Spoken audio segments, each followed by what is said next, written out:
Hey everyone, it's Jocelyn Medrick, Executive Director at Great Marriages. Today we are bringing you a short video about forgiveness. We will cover what forgiveness is, what it accomplishes, and how it is a choice. Karen Davis will be our speaker. I'm going to give you a little bit of background on Karen before we get started. Karen had a 32-year law enforcement career. Her last 29 years were with the Sheboygan County Sheriff's Department, both as a deputy and a 911 dispatcher. Karen is a certified flag page presenter through Laugh Your Way to a Better Marriage and a certified life coach through Light University. Karen and her husband Don have been mentors to many couples through their home church and now again through Great Marriages, serving couples throughout Sheboygan County. They practice what they preach, and they teach others how to forgive as they forgive in their own marriage. Let's hear what Karen has to say. Sally's husband came home from work. He was angry about something. She didn't know what.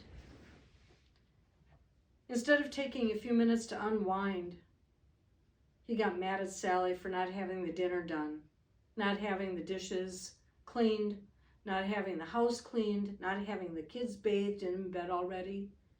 He called her lazy and a few other words. She was hurt. She was leveled by that. This isn't love. She started to tear up and he yelled at her for that too. He stomped around the house, slammed doors.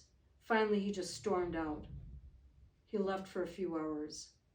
Not a word about why or where he was going. Nothing.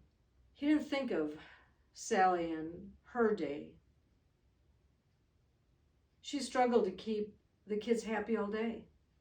She struggled to keep them from crying, make sure that they were fed when they were hungry, play with them, all sorts of things that just filled her day, but it was unending all day. She was tired. And now she was deeply wounded by her husband's words and his behavior towards her. That's not love. That wasn't love. It's not supposed to be easily angered. Love is supposed to be patient. He came home a few hours later. He had been out at the bar with some friends. She became bitter, angry, and resentful. She was bitter because this man unloaded on her for no reason. At least no reason that he told her. He didn't give her any explanation. What did she do wrong? Been there? Have you gone through that? We've all been through some level of what Sally and her husband deal with. But Sally has two options here. She has a choice to forgive him for the hurtful things that he said and did. Or she chooses to stay bitter and angry. If she chooses to stay bitter and angry, she suffers. Because he went to the bar, he had a few drinks, he loosened up, he was fine, but she wasn't. He didn't think about her. He probably didn't even know what he did wrong.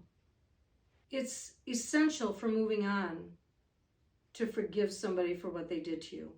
It is essential, it's important, it's critical. Too many people suffer hurt at the words and behaviors of another person, holding on to it for years, bringing it up time and time again about that one time you did this or that.